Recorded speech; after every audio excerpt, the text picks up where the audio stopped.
गर्जी से बाज आओ, अपने पेट के बजाय रियासत को मुकद्दम समझो, अपनी जात से ज्यादा मुल्क को मुकद्दम समझो, आप अपने खुद से ज्यादा कौम को अव्वल समझो, तो कभी भी न ये एहतजाज होंगे, कभी भी आपके खिलाफ कार्रवाई होगी, न नफरत होगी, न आपके खिलाफ जंग होगी, न आपके खिलाफ एहतजाज होगा। और दुनिया इस बुनियाद पर चलती है, आप उल्टे बुनियाद पर चल रहे हो, और इस वजह से हमें इन मसाइल का सामना करना पड़ता है। तो मैं बहैसियत मेंबर, मेरा फर्ज बनता है आपसे यकजहती करने का, आपके बीच में बैठने का। मैं चूंकि आपका नुमाइंदा हूं, मैं इस्लामाबाद का नुमाइंदा नहीं हूं, मैं हुकूमत का नुमाइंदा नहीं हूं, मैं ताकत का नुमाइंदा नहीं हूं, मैं पब्लिक का नुमाइंदा हूं, मैं मजलूम लोगों का नुमाइंदा हूं, मैं इन पिसे हुए लोगों का नुमाइंदा हूं। तो इसी हिसाब से मैं अपने दोस्तों को, असेंबली के मेंबरों से भी यही गुजारिश करूंगा कि वो असेंबली सेशन बुलाकर इतने हसास मामले को जल्द से जल्द एक तरफ कर दे। इससे पहले भी ऐसे मसाइल पैदा हुए हैं और इन मसाइल को इसी तरह ही रफा दफा किया गया है, उसको सुलझाया गया है। और लोगों की डिमांड को आप देखें, चाहे इस डिमांड को आप माने, क्योंकि आपने गिलगित बल्तिस्तान के अंदर टैक्स के बहुत सारी चीजों में जब छूट दी है, तो यहां भी गिलगित बल्तिस्तान के लोगों का इसी तरह ही हक बनता है टैक्स के छूट का, जो हक दूसरे शोबों में है, जैसे तनख्वाहों में है, दूसरे कारोबार में है, मामलात में है। तो लिहाजा आप इस चीज को कंसीडर करें, और हम असेंबली के हवाले से भी, उसके जरिए से भी हम जद्दोजहद करेंगे, आपके साथ दे देंगे, आपके साथ खड़े होंगे। अगर हुकूमत कोई अच्छी बात करती है उसको भी कंसीडर करेंगे, यकीनन आप भी करेंगे, आप भी मानेंगे। कोई दुश्मन नहीं है, और दुश्मनी उस वक्त शुरू होती है जब जुल्म शुरू हो जाता है। दुश्मनी उस वक्त होती है जब अगला दुश्मनी करता है। अगर अगला दुश्मनी न करे तो हमारी दुश्मनी की ऐसा शौक भी नहीं है, हम कोई शौकिया दुश्मनी रखते भी नहीं है। तो ये चीज है। तासुब जिसे कहते हैं, इम्तियाज, ये अहम तरीन रोल अदा करता रहा है, और इस मुल्क की तबाही का सबसे जो जिम्मेदार चीज है, जो इस मुल्क की तबाही की सबसे बड़ी वजह है, वो रोल ऑफ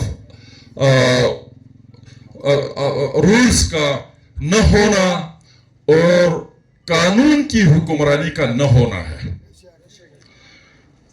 जिस मुल्क में लाकानूनियत होगी, किसी उसूल ज़ाबिते के बगैर अंधाधुंध काम होगा और लाइक डिसलाइक की बुनियाद पे काम होगा, मनमानी और अफराद के मर्जी के मुताबिक काम होगा, तो वो मुल्क आहिस्ता आहिस्ता टूटने लगता है, वो समाज आहिस्ता आहिस्ता बैठने लगता है, और आखिर वक्त ये आता है कि सब लोगों को रोड पे आना पड़ता है। और यही चीज पाकिस्तान के अंदर हो रहा है। तो ये सारी गलतियां चूंकि हमारे निजाम का है। लोगों का ये ख्याल है कि हमारे हाजी साहब जो है चीफ मिनिस्टर बनने के बाद जरगे का निजाम कायम हुआ है। मैं समझता हूं जरगे का निजाम 1947 से ही कायम है। आपका हर काम जरगे के तहत होता रहा है। कौन से उसूल के तहत होता रहा, कौन से ज़ाबिते के तहत होता रहा। कभी भी यहां पर किसी उसूल, किसी ज़ाबिते या किसी कानून के तहत काम नहीं होता रहा, जिससे आम लोगों की आदतें भी खराब हो गई, और वो भी इस तरह खुद को फायदा पहुंचाने, अपने आप को एडजस्ट करने, अपनी बका के खातिर उनको भी ऐसे गैर कानूनी काम करने पड़ते हैं।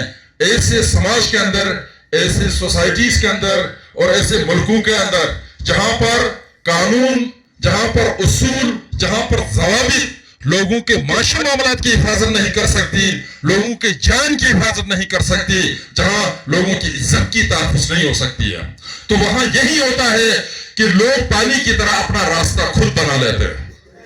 और यही कुछ हमारे साथ हो रहा है। हमने खुद किया है ये सारा चीज। वही जंगल की कटाई, कुदरत के खिलाफ कार्रवाई, और हम इंसान जो جو جدید انسان آج کی صدی کا 21ویں صدی کا انسان ہم بننے کے لیے تیار نہیں ہے. ہم ہمیشہ بیک میں دیکھتے ہیں, پیچھے دیکھتے ہیں کہ 1400 سال پہلے دنیا کیا تھی, 2000 سال پہلے دنیا کیا تھی. ہم وہ بننا چاہتے ہیں. آنے والے وقت کی دنیا کیسی آئے گی اس کے لیے ہم تیاری نہیں کرتے ہیں. ہندوستان چاند پر ہے, امریکہ جو ہے مارس پر ہے, اوپر مریخ پر, اور ہم یہاں پر جو ہے وہ بجلی نہ ہونے کی وجہ سے احتجاج پر ہے. تو یہ صورتحال ہم نے خود بھی پیدا کی ہے. ہمیں خود کے اندر بھی اویرنس پیدا کرنے کی ضرورت ہے, شعور پیدا کرنے کی ضرورت ہے. ہمیں ایک نالج بیسڈ سوسائٹی کی طرف جانا ہوگا. اگر ہم نالج بیسڈ سوسائٹی کی طرف جانے کے بجائے ہم بندروں کی طرح اگر جذباتی باتیں اور اس طرح کی چیزوں میں لگے رہیں گے تو اس سے کوئی فائدہ نہیں ہوگا. ہمیں یہ تمام چیزوں کے اوپر غور کرنا ہوگا. ہم دنیا کی کسی بھی قوم کے مقابلے کی قوم ہے, دنیا کے تمام انسانوں کی طرح کے انسان ہے. ہم دنیا کے دوسرے لوگوں کی طرح کے لوگ ہیں. ہم کسی سے پیچھے نہیں ہیں. ہمیں سائنس میں بھی آگے اسی طرح بڑھنا ہے. ہمیں سوشل سائنس میں بھی ہمیں اسی طرح سوسائٹی کو بھی ہم نے ڈیولپ کرنا ہے. ہم نے اپنے وطن کو بھی ڈیولپ کرنا ہے. ہم نے اپنے اخلاقیات کو بھی ڈیولپ کرنا ہے. اور سب سے بڑی چیز کہ ہم نے اپنی نالج کو آگے بڑھانا ہے. بغیر تعلیم کے, بغیر شعور کے, بغیر دماغ کے بڑا دل, بڑے گردے اور بڑا پیٹ کچھ نہیں کر سکتا ہے. اگر کچھ ہو سکتا ہے تو بڑے دماغ سے ہو سکتا ہے. آپ بڑے دماغ پیدا کریں. بے شک اکانومی کو آپ مضبوط کریں. یہ جو کچھ آپ اکانومی کے لیے کر رہے ہیں یہ آپ کا بنیادی حق ہے. یہ اسلام کے مطابق, آپ کے ایمان کے مطابق, آپ کے دین کے مطابق, آپ کے ہر چیز کے مطابق آپ اچھا کام کرتے ہیں تو عین عبادت ہے. آپ کی تجارت عین عبادت ہے. آپ معاشرے کو فائدہ دے رہے ہیں, آپ سوسائٹی کو بنا رہے ہیں, اور آپ کی اسی معیشت سے اس پورے علاقے کے اندر فوائد ملیں گے. وہ فوائد دنیاوی بھی ہوں گے اور دینی بھی ہوں گے. اور اسی طرح میں آپ سے یہ گزارش کروں کہ ہمیں اچھے انسان بن کر آگے ترقی کرنے اور دنیا کے دوسرے قوموں کے مقابلے میں بلکہ آگے جانے کی کوشش کرنی چاہیے. لیکن اس کی راہ میں آنے والی یہ مصنوعی رکاوٹ ہے جس میں کارپی حکومتیں ہیں, جس میں نااہل لوگ ہیں. ایسی صورت میں لوگ کفن باندھیں گے, ایسی صورت میں پھر گڑبڑ ہوگا. اگر یہ گڑبڑ حکومت پاکستان کے حق میں ہے تو کرے جی, ہمیں کوئی فرق نہیں پڑتا.